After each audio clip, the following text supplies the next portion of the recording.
So Tom Foley, a great gubernatorial candidate in Connecticut, or the greatest gubernatorial candidate in the history of Connecticut?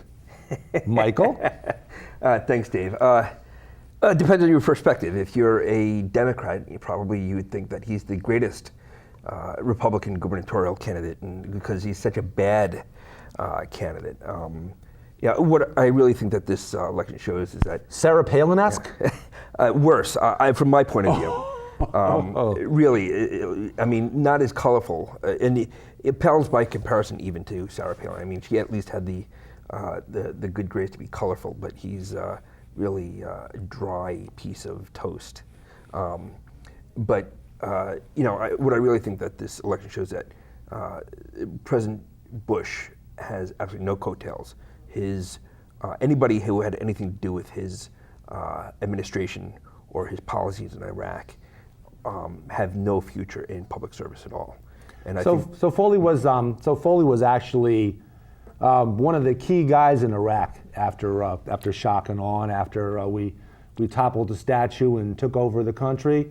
What was his part in that? So you had Bremer was the head. He was the head of the Coalition Provisional Authority. He was the ambassador. Underneath him, you had three parts. You had military reconstruction, economic reconstruction, and political reconstruction. Mm-hmm. So the part that I was in was military reconstruction. Foley was the head of economic reconstruction in Iraq, and their job, his mission, was basically to build a radical right-wing privatized capitalist economy. So Iraq was a command-driven, state-driven economy, and could it be fair to say socialist in a sense? It was socialist. It was, but not left-wing socialist. It was right-wing socialist. Mm-hmm. In fact, they were Nazis. The Ba'ath Party were the Islamic version of Nazis. Mm-hmm. So they were right-wing socialists.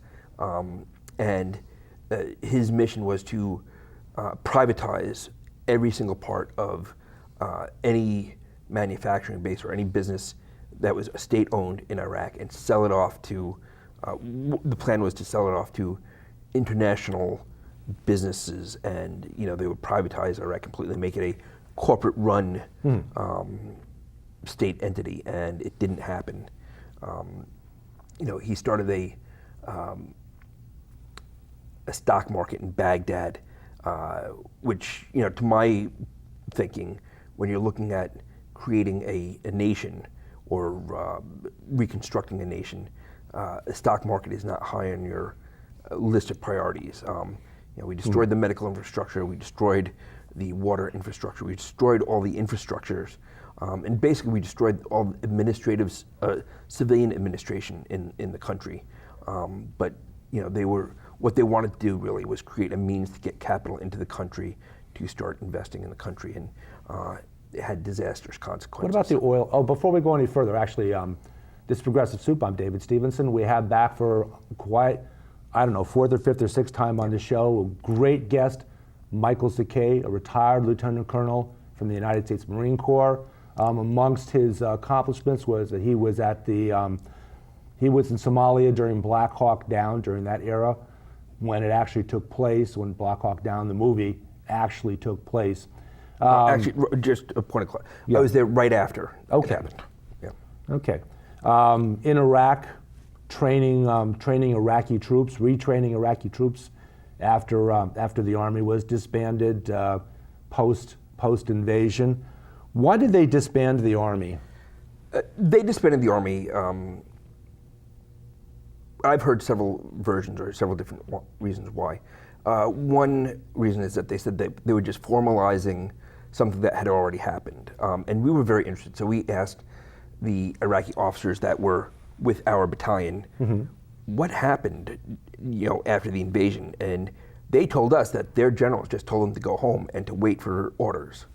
So in their minds, they were not defeated by the Americans, that they just went home and were waiting for. And the Iraqi army never surrendered to the Americans. There was no formal surrender. There was no formal, we beat them. The army just sort of melted away.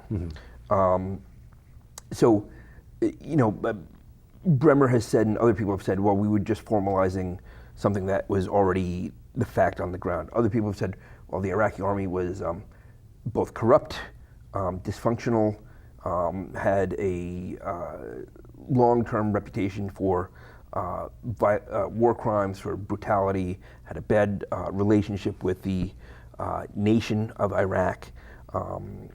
So, there was a lot of, they wanted to create a new Iraqi army and just wipe the slate clean. And I don't necessarily think that's a bad thing. What I do think was bad is that they never got a formal surrender from the old Iraqi army. They never, so, that's important symbolic. They still thought of themselves as being the Iraqi army. Right.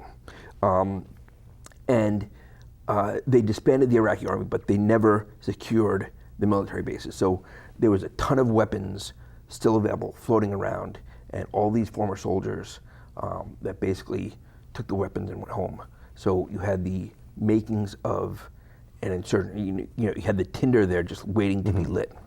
A bunch of guys that were in the military, now formally unemployed, or informally unemployed, nothing to do, in a country with no economy. Right. And who would have thought it? Right. Who would have thunk it that they would turn into an insurgency and try to retake their country? Right. And I remain convinced that the insurgency has origins in the economic policies of the CPA.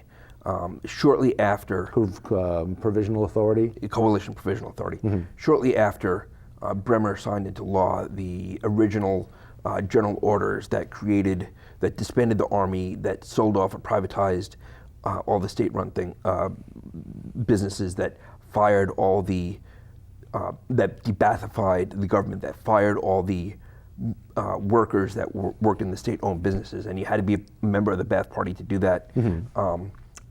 4 weeks later, the first bombs went off in Baghdad. So I'm convinced, and after he unpegged, or actually Foley did this, but unpegged the Iraqi dinar from the dollar on the world currency markets, and let the dinar float on its own, and paupered everybody, because it went overnight from 3 to 1 to about 2,000 to 1. Well, that's I guess a little bit like what happened in Europe after World War II, where all of a sudden, instead of paying 100 lire for a loaf of bread, now you needed to pay 1,000,000 lire for a loaf of bread. The money just became pretty much worth almost as much as the paper it was printed on. Almost as much. Right, yes. In fact, we had little Iraqi kids selling us Iraqi dinar that was worth maybe $1 or less as souvenirs for $5. They were very, very capitalistic that way. Kids will find a way to sell you lemonade or something. That's right. And Americans, stupid as we were buying it. We don't have any idea how much things are worth. And $5 there is that's a lot of money, especially for a little kid. So it was a disaster. And to go back to the original question about Foley, his economic prescriptions were disastrous for Iraq, and I am convinced that had he become governor, he would have used the same menu of the same playbook, the same plays for Connecticut. It would have been disastrous for privatizing everything he could? Yes, selling off every bit of assets that belong to the state, privatizing everything that he can, firing state workers as much as possible, and I really think it would have destroyed Connecticut's economy. Probably something along the lines of like New Jersey, whose economy has tanked, or Wisconsin, or Kansas, if you have followed any of the state. I know Wisconsin with Scott Walker, and Kansas with Sam Brown back, where they pretty much privatized everything and they have massive deficits. And gave huge tax give-backs to the wealthy, and now massive deficits. And Kansas's economy is, whereas California, on the other side of the coin, California's economy is quite strong. Right. Yes. And a lot of people say, well, Connecticut now has a deficit of $48 million, but it has a budget of $40 billion. So, it's really 0.1% deficit. I mean, They're pretty by small. law, Yeah. you still have to balance the budget, but Yeah. in terms of the relative size of the deficit, it's very tiny. And yeah, you can say that, well, we're going to have deficits going forward, but again, those deficits relative to the whole budget are very, very small. Whereas the U.S. Deficit of $17 trillion is a lot of money. It's Right. it's I guess maybe I'm going to guess a whole year's Yes. budget for the country. Less than that, less than a whole year's budget. But our budget is Yeah. we just passed a budget of $1 trillion, but our gross domestic product is like $20 trillion. So Yeah. we're like our deficit, our overall debt is like 85% of our total annual product. Okay, so we could shut down for a year. We could survive it. Yes. And likewise, Connecticut Right. could certainly survive that small deficit relative to the entire Right, as economy. opposed to other countries where people say, well, we're going to become like Greece or Italy, but those countries have deficits that are more than 100% of their annual product. Yeah. So we're actually solvent. It's not true when people say that we're bankrupt. We're not. We produce more money than we owe. Mm-hmm. So Foley, great gubernatorial candidate, or the greatest gubernatorial candidate in Connecticut ever? Yeah, I'm thrilled, absolutely thrilled with that he was not elected governor, because I really think he would have been bad for Connecticut, and I think it would have been not just bad, but a disaster for Connecticut. I think it would have been. I don't think there would have been insurgency in Connecticut, obviously, but I do think that the economic prescription that he had for Iraq would have been equally disastrous in Connecticut. And some of the claims they made during the campaign, they made a claim that, well, they've been saying this now ever since Dan Malloy became governor, that jobs would just flood away from Connecticut. Hasn't happened. That there would be unemployment. And in fact, during his first 4 years, there are more people employed in Connecticut than when he started. Right. Whereas the previous governor, who shall go nameless, Jody Rell, every 4-year term she had, and I think she had 3 of them maybe, 3 and a fraction. She had 1 4-year term, but she took over for Rowland, who had 2 terms. Okay. So she was a lieutenant governor for Rowland, who had 2 terms. So she had a term and a half, or a right, term and correct. during every 4-year segment that she was Right. in power, and of course during Rowland's administrations prior to that, every 4 years Connecticut lost jobs. That's correct. Lost jobs, 4 years lost jobs, 4 years lost jobs, 4 years lost jobs. Dan Malloy, 4 years gained jobs. So where's their disconnect with all this? Here's what I think is, at some point in the distant past, Connecticut put all of its bet on corporate jobs. The nature of corporations is to constantly downsize in order to reduce cost per unit. And what really produces jobs that we know about is small businesses. Small businesses produce 70% of the jobs, or 70% of the economy. And Connecticut has neglected small businesses. It does not have a constructive policy to promote or produce small businesses, or for small businesses to produce jobs. And that's where the error has been in Connecticut economics since 1990 or so. So what did Dan Malloy do? What did the Connecticut legislature and Dan Malloy do in order to have us end up with more jobs at the end of this 4-year term than at the beginning? Well, there's a couple parts to this. So one, there's a